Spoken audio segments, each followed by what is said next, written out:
Sunlight streams through the bay windows of my parents' formal dining room, catching on crystal glasses like tiny prisms.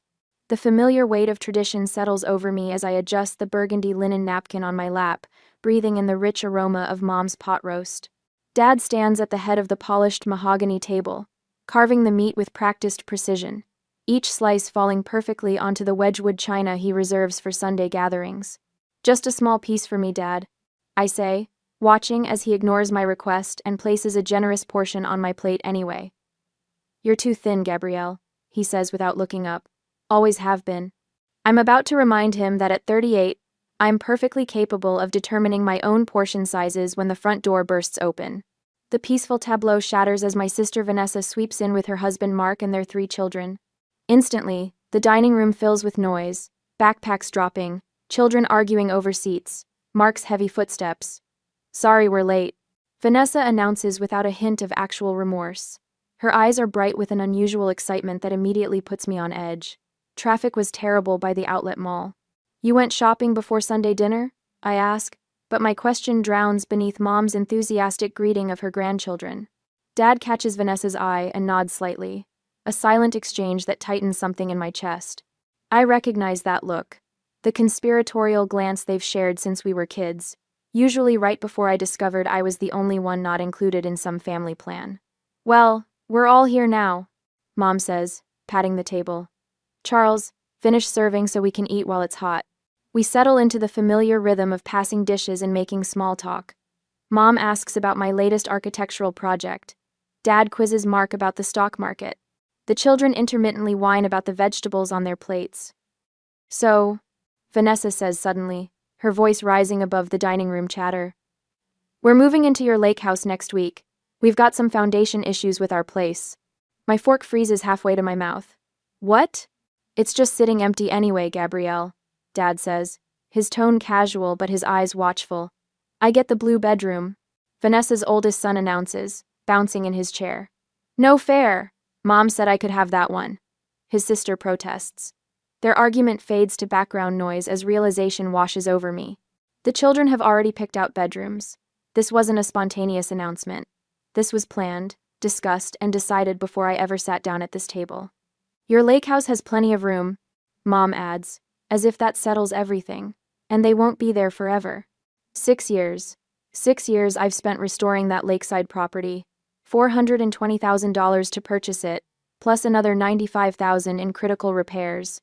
I handled the flood damage alone 3 years ago while they were all cruising the Caribbean, spent weeks salvaging hardwood floors and replacing drywall. That house is more than property to me. It's the place I rebuilt myself after my divorce, where I learned to fall asleep without checking locks 3 times, where I finally started breathing again. "Family needs to help family," Vanessa says, her voice taking on the practiced cadence of a speech she's rehearsed. "We'd do the same for you." It would only be for 7 months, until the foundation work is complete," Dad adds.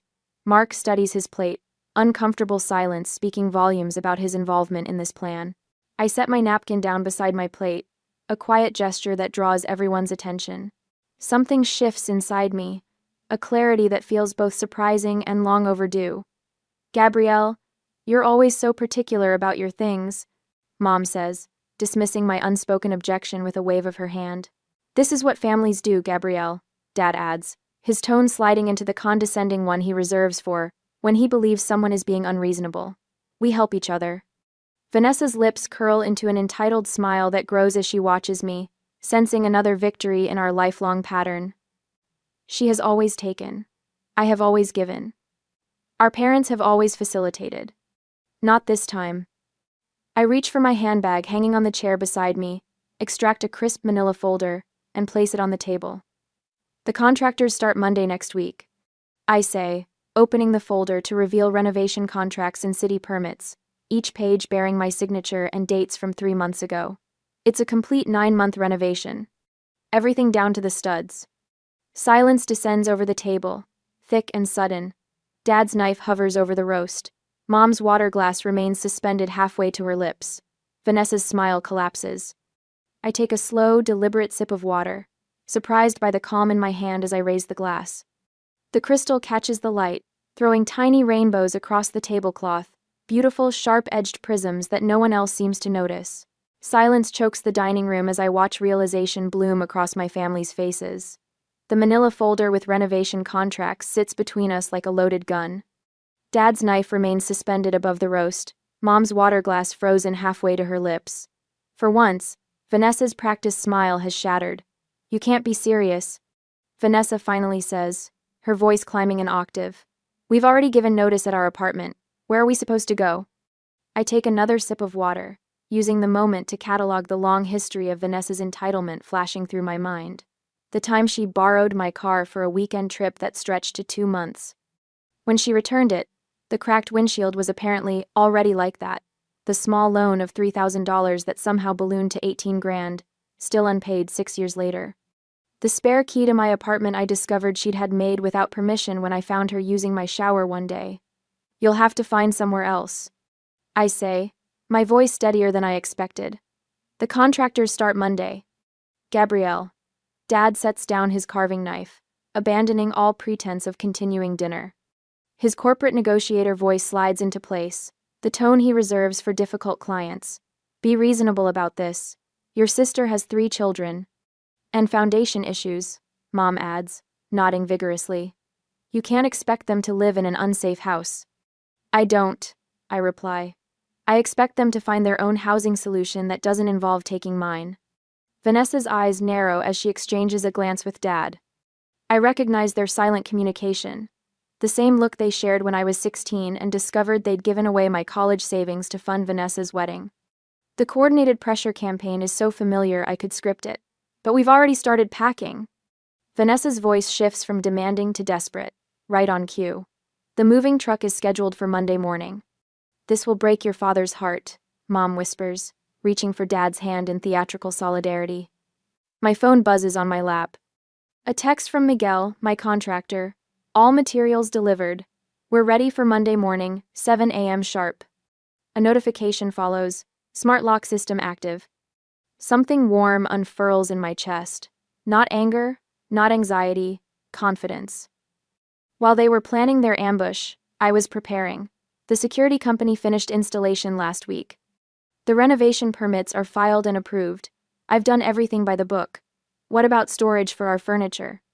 Mark speaks for the first time, still studying his plate. "We could at least store things in the garage temporarily." "The garage is being converted to a home gym," I say. "Everything's coming down to the studs." "You'll regret putting renovation before family," Vanessa hisses, tears welling on command. I've seen this performance before, at family holidays, birthdays, anytime she doesn't get her way. The tears that appear and vanish with suspicious precision. Dad leans forward, voice lowered. "Gabrielle, this situation could impact certain decisions about the future. The inheritance threat, right on schedule. What about the children?" Mom's voice rises with practiced distress. "They'll be homeless." I fold the napkin on my lap precisely, each crease deliberate. The weight of their expectations, their lifetime of demands disguised as family obligation, presses against my shoulders. But it no longer crushes me. "Poor planning on your part doesn't constitute an emergency on mine," I say, meeting Dad's gaze directly. Recognition flashes across his face. His own words, the business mantra he's repeated for decades to clients who failed to prepare properly, turned back on him. I stand, collecting my purse and the manila folder.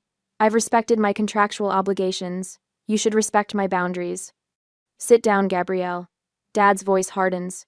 "We're not finished discussing this." "I am." Vanessa's oldest son looks up from his plate, bewildered by the tension. "But I already told my friends about my new Lakehouse bedroom." "It's not your bedroom," I say gently. "And it's not your Lakehouse." I walk toward the door, footsteps echoing on hardwood. The family scrambles behind me, a chorus of protests and demands. I don't turn around. The front door closes behind me with a soft click that feels more decisive than a slam. Outside, the autumn air fills my lungs. I walk to my car, ignoring the dining room curtain twitching as Mom watches me leave.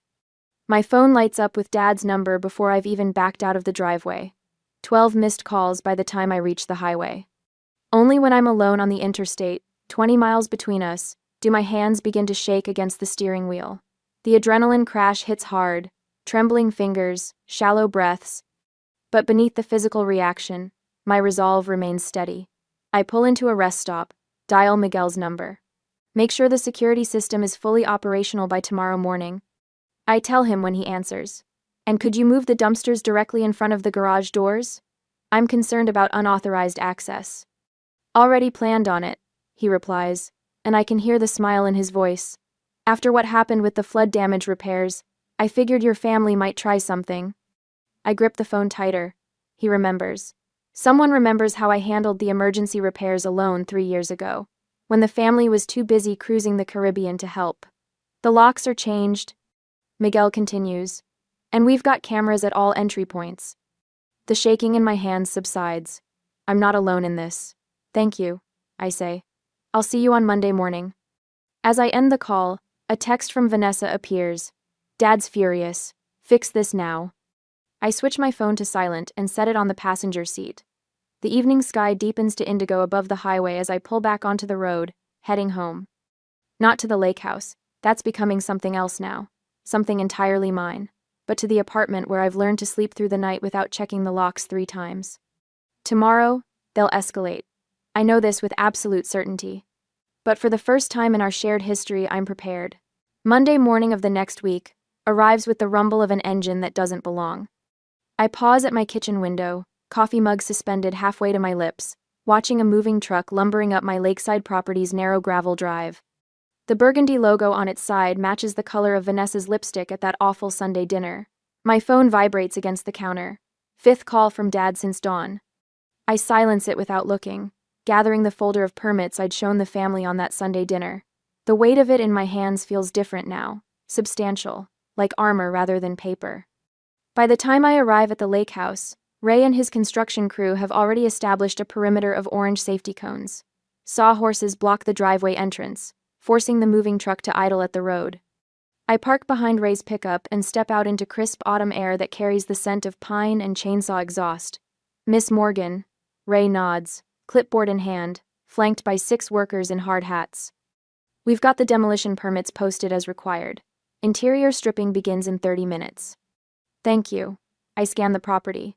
I see we have unexpected visitors. Ray's weathered face remains professional. They arrived about 10 minutes ago, claimed they had your permission to move in today. The moving truck's door swings open.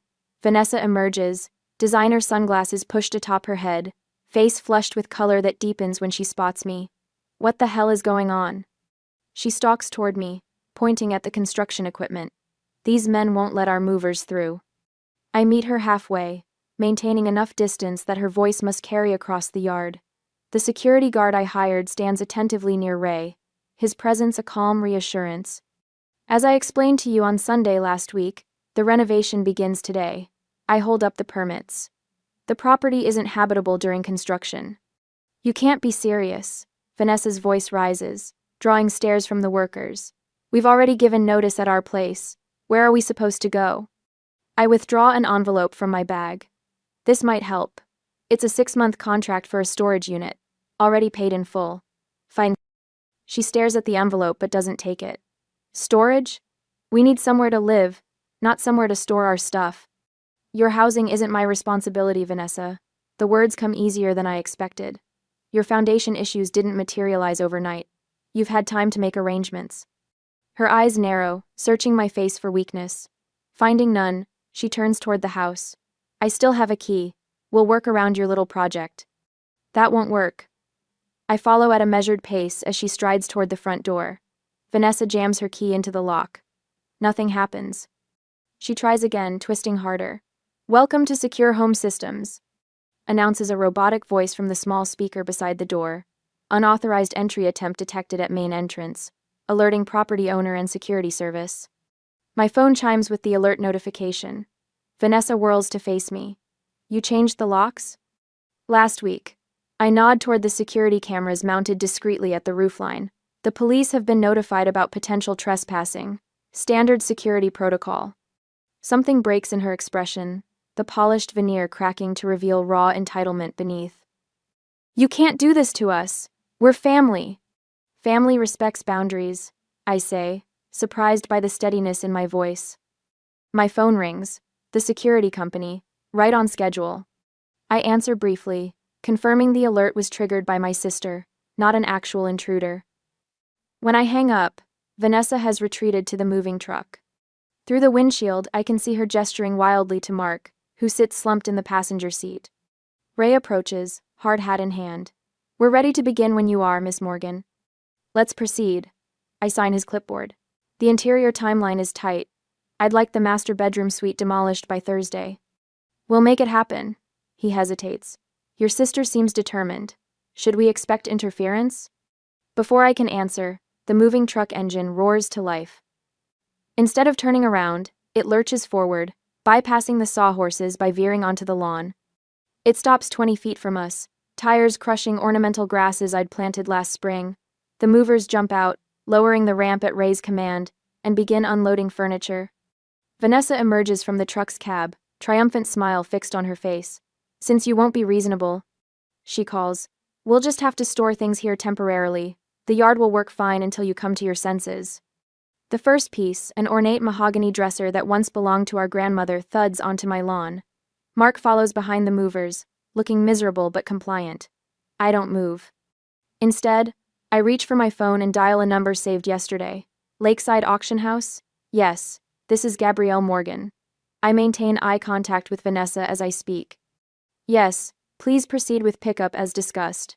Donate all proceeds to the foster youth program." Vanessa freezes, confusion replacing triumph. "They'll be here within the hour," I confirm, ending the call.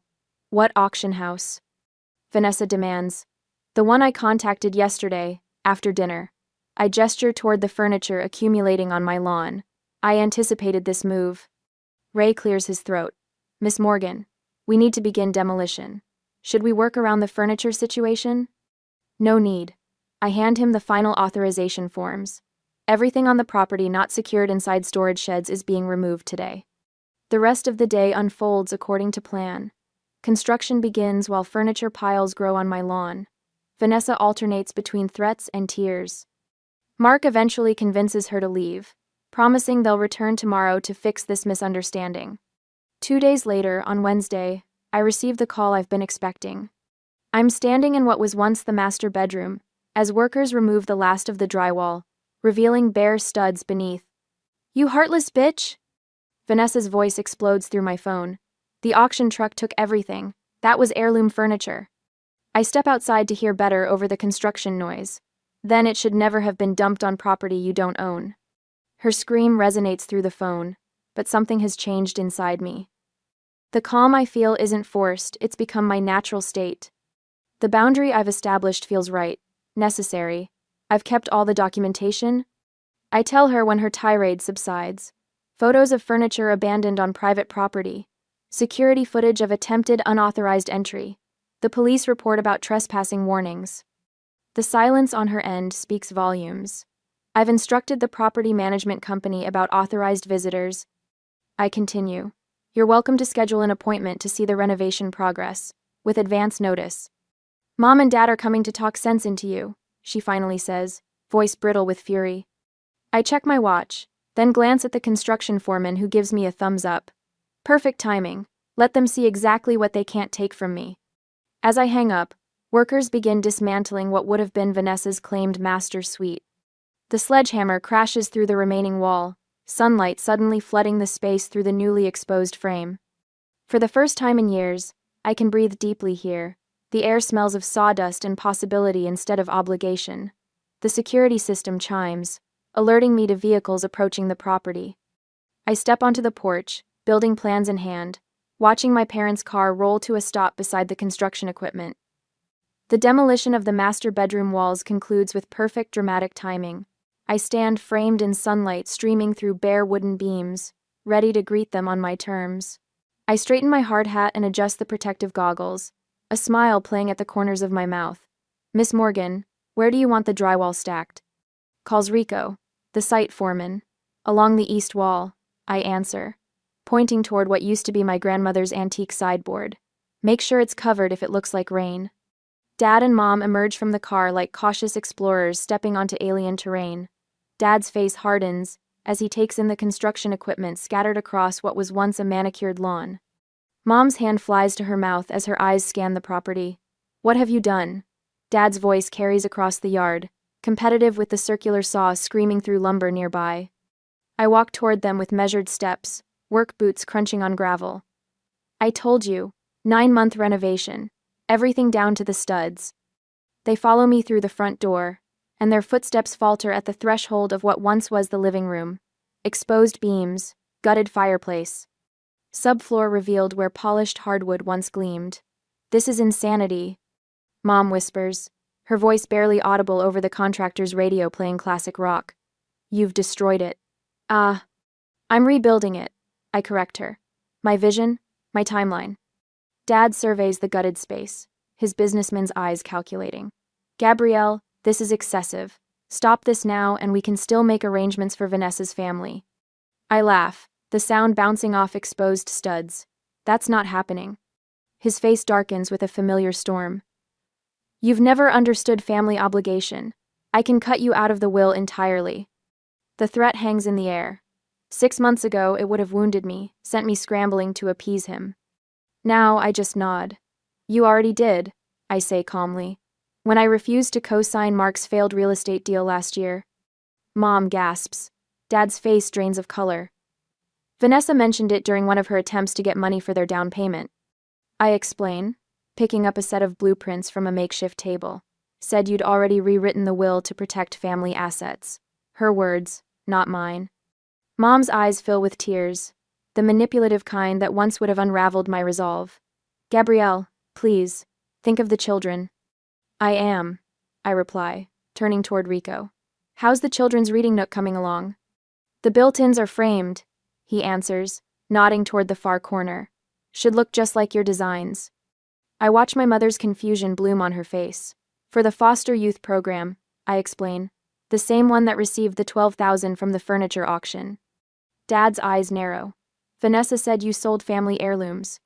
Furniture left on property that wasn't hers, I correct him. The auction house documented everything. Very public process. Mom clutches Dad's arm. Charles, she's made us look terrible. People are talking.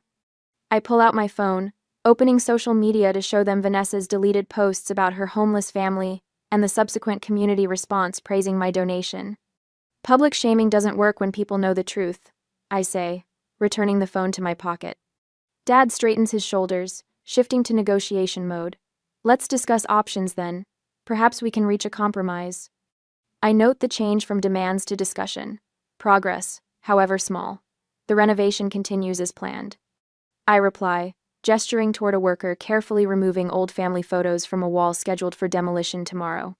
But I'm willing to help Vanessa find alternative housing within her budget. Mom's tone shifts from entitled to cautiously respectful.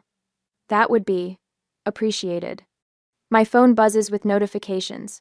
Security company confirming no further unauthorized attempts since last week. Auction house sending official donation receipt for tax purposes. My contractor sharing progress photos of the back deck's transformation. As we stand amid the skeleton of my home, I notice Dad studying the blueprints with reluctant admiration. He recognizes good planning when he sees it. Have you ever had to reinvent a space to reclaim it? I ask them both. Sometimes you need to strip everything back to build something authentic. Before they can answer, my phone rings. Mark's name appears on the screen. Excuse me, I say, stepping away. I need to take this. I hear Mark's voice, quieter than usual. Gabrielle, I wanted to apologize for my role in all this. I should have spoken up. Outside the window, I see my parents walking back to their car, their posture less rigid than when they arrived. Sometimes the hardest foundations to pour are the ones that support our boundaries, I tell him, but they're the most important. Behind me, workers continue transforming my sanctuary, one nail, one beam, one boundary at a time. The formal dining room glows amber in evening light, casting long shadows across my parents' Persian rug. The table setting feels like déjà vu, same burgundy napkins, same crystal glasses catching light in prismatic bursts, same tension hanging in the air like a storm front. 3 months into my Lakehouse renovation, I accepted this dinner invitation knowing exactly what awaited me. Your mother made her special pot roast, Dad says, carving the meat with practiced precision. His voice carries the forced casualness of a man about to negotiate a difficult business deal. Just like you always liked. It smells wonderful, Mom. I smooth my napkin across my lap, noting the extra place settings.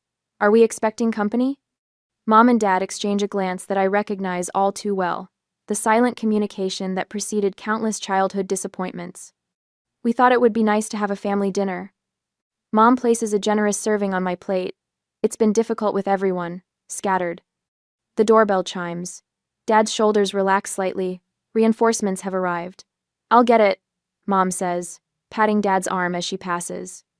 The moment she leaves, Dad leans forward. Gabrielle, I've been talking with the Hendersons. You remember John, my golf partner? He thinks what you're doing is rather harsh. I take a slow sip of water. I wasn't aware the Hendersons were stakeholders in my property. Community matters, Gabrielle. People talk. Yes, they certainly do. I set my glass down carefully. They talked when I handled the flood damage alone 3 years ago. Not a single offer of help then. Guess. Dad's reply is interrupted by voices from the foyer. Mom returns with Pastor Williams, our family's longtime spiritual advisor and, not coincidentally, someone whose opinion I've always respected. Gabrielle, so wonderful to see you. Pastor Williams takes the seat beside mine. Your mother tells me you've been quite busy with renovations. Transformative ones, I confirm, recognizing the setup. My parents have always excelled at creating the appearance of impartial juries. Mom serves Pastor Williams before resuming her own seat. We were just discussing family harmony, weren't we, Charles? Dad nods, cutting his meat with surgical precision, and how certain decisions might still be adjusted for the greater good. The children miss their aunt, Mom adds, her voice dropping to that particular register she reserves for emotional leverage. Family needs to stick together, especially in hard times. I notice my fingers have tightened around my fork. The old pattern unfolding exactly as expected, the united front, the implied moral failing, the quiet suggestion that I am the problem that needs fixing. Speaking of family, Dad continues. The Fosters had to help their daughter's family last year. Opened their home for 8 months during their renovation disaster. Barbara says it brought them closer. The pressure builds in careful increments. Each example, each implied comparison, the subtle reminder of what good families do. I reach for my handbag, retrieving my tablet. I'd like to show you something, I say, voice steady as I unlock the screen. Since we're discussing renovations. The first photo appears my Lakehouse with scaffolding embracing its exterior like a protective cage. I swipe to show the interior, gutted to the studs, workers visible in hard hats and protective gear. This was day 1.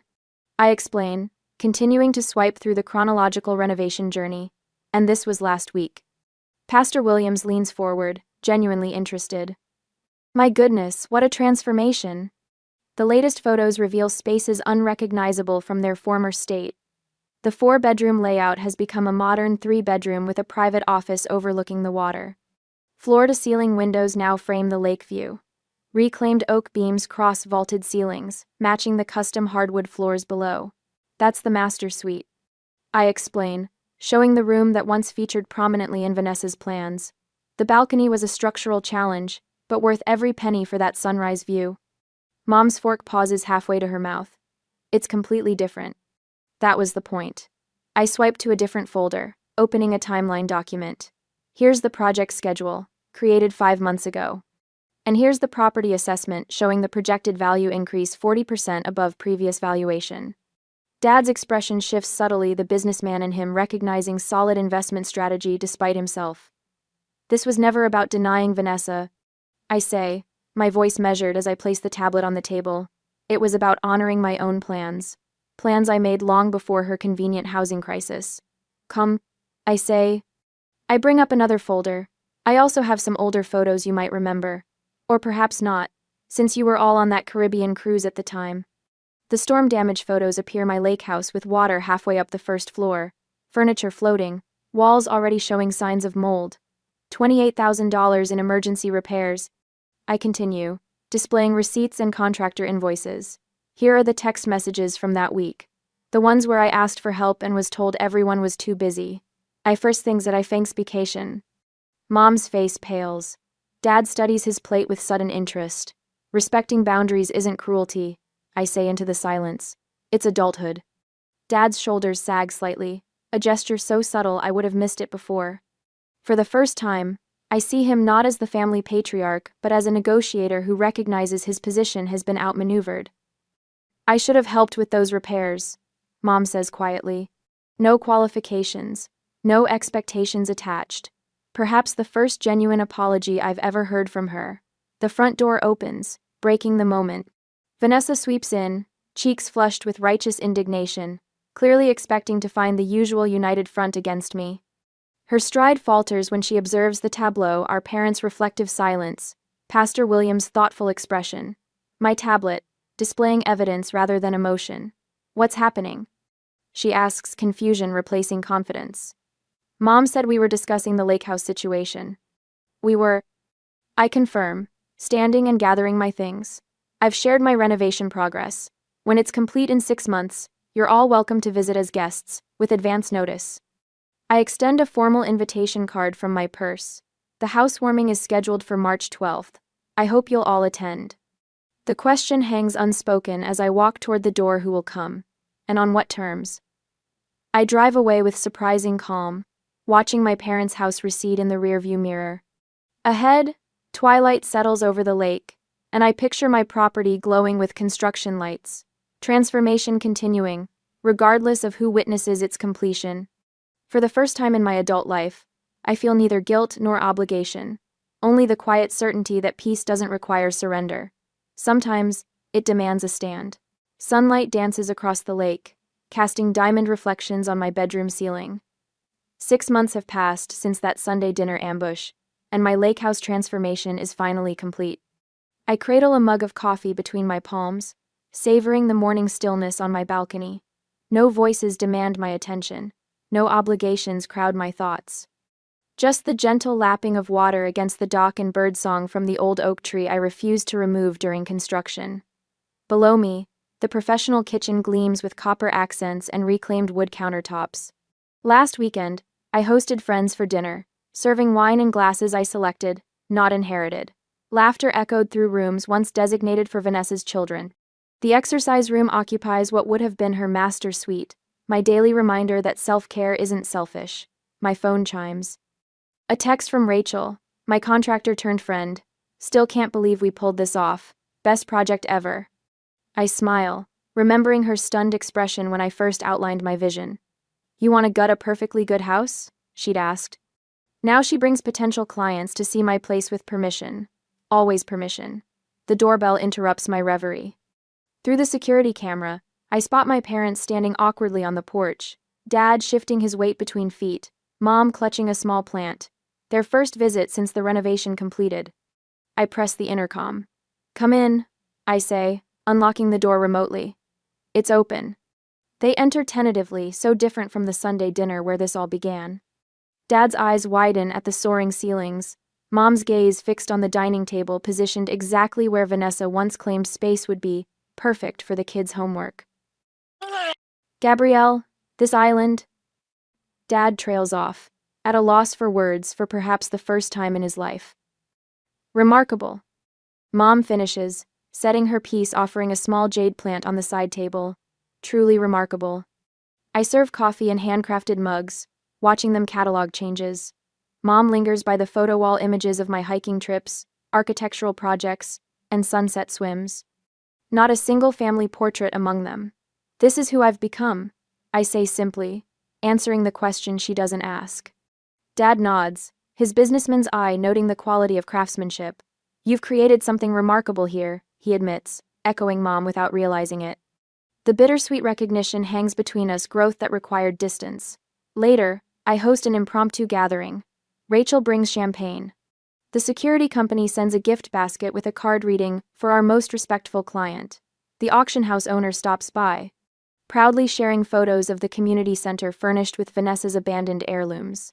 The foster youth program director cried when we delivered everything, he tells me. Said it was their first matching furniture set ever.